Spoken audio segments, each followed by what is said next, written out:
రాకాలోకంకి స్వాగతం. ఈ కంటెంట్ మీకు నచ్చినట్టయితే లైక్ చేయండి, మీ బంధుమిత్రులకి షేర్ చేయండి. ఇప్పటివరకు సబ్స్క్రైబ్ చేసుకోకపోతే సబ్స్క్రైబ్ బటన్ని నొక్కండి. అదేవిధంగా బెల్ ఐకాన్ని కూడా తప్పనిసరిగా నొక్కండి. జై హింద్ మిత్రులారా.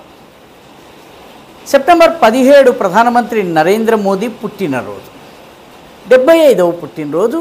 75వ పుట్టినరోజు నాడు ఆయనకు ఒక అద్భుతమైనటువంటి గిఫ్ట్ వచ్చింది.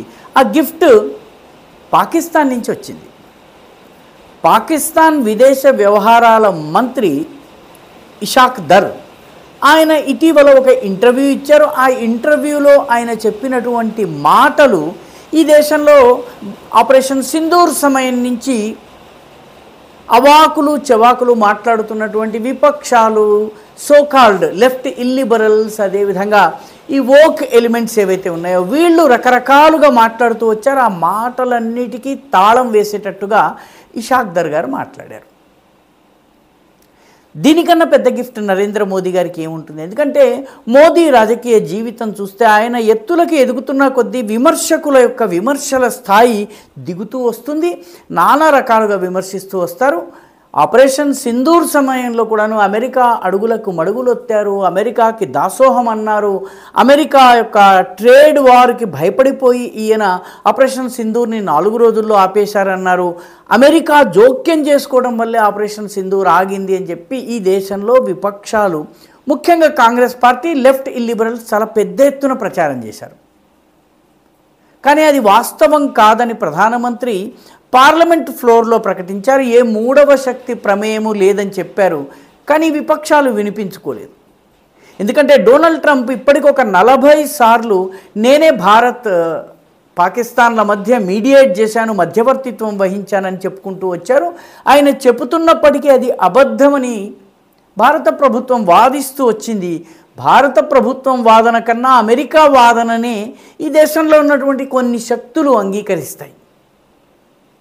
సరిగ్గా సెప్టెంబర్ 16వ తారీఖున అల్ జజీరాకి ఇచ్చిన ఇంటర్వ్యూలో పాకిస్తాన్ విదేశ వ్యవహారాల మంత్రి అయినటువంటి ఇషాక్ దర్, మేము భారతదేశంతో మాట్లాడాలని అనుకుంటున్నాము, ఉగ్రవాదం గురించి మాట్లాడదామనుకున్నాము, కశ్మీర్ గురించి మాట్లాడదామనుకుంటున్నాము, ఇండస్ వాటర్ ట్రీటీ గురించి మాట్లాడదామనుకున్నాం, పరస్పర వాణిజ్యం గురించి మాట్లాడదామనుకున్నాము, సంబంధాల మెరుగుదల గురించి మాట్లాడదామనుకున్నాము.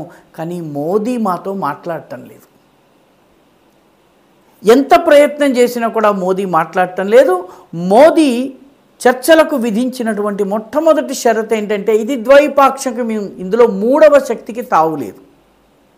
మూడవ శక్తికి తావు ఉన్నట్టయితే అసలు చర్చలు జరిగే ప్రసక్తి లేదు. కాబట్టి మూడవ దేశము లేదా మూడవ శక్తి యొక్క జోక్యము కుదరదు అని నరేంద్ర మోదీ చాలా స్పష్టంగా చెప్తున్నారు. ఆయన మాతో మాట్లాడటానికి ఇష్టపడటం లేదు, మూడవ శక్తి యొక్క ప్రవేశానికి అంగీకరించటం లేదు. మేము ఎలా మాట్లాడేది ఆయనతోటి? మాకు చాలా విషయాల మీద మాట్లాడాల్సి ఉంది, కానీ మోదీ మాతో మాట్లాడటం లేదు అని చెప్పి ఆయన అన్నారు. దీని అర్థం ఏంటంటే ఆపరేషన్ సింధూర్ సమయంలో కానీ, దాని ముందు కానీ, దాని తరువాత కానీ అమెరికా ఒత్తిడికి భారత్ తలొగ్గలేదు, మూడవ శక్తి ప్రమేయం లేదు. మేము అమెరికాని ఇన్వాల్వ్ చేసే ప్రయత్నం చేస్తే కూడా మోదీ, భారత ప్రభుత్వం దానికి అంగీకరించలేదు అన్న విషయాన్ని కూడా ఇషాక్ దర్ చెప్పారు.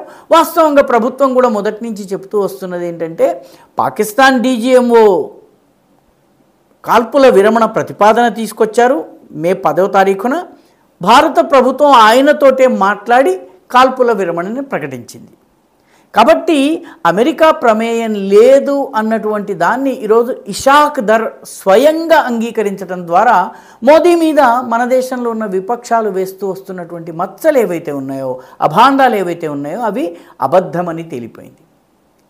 సెప్టెంబర్ 17 మోదీ పుట్టినరోజు సందర్భంగా ట్రంప్ ప్రత్యేకంగా గ్రీటింగ్స్ పంపించారు మై ఫ్రెండ్ మోదీకి.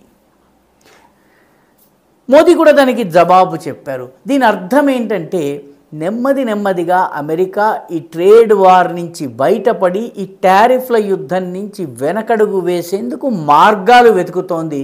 భారతదేశం అమెరికాని పట్టించుకోవడం లేదు. మోదీ ఆ జన్మదిన శుభాకాంక్షలకు డిప్లొమాటిక్గా ఏ రకమైన జవాబు ఇవ్వాలో ఆ రకమైనటువంటి జవాబు ఇచ్చారు. అంతకు మించి మాట్లాడలేదు.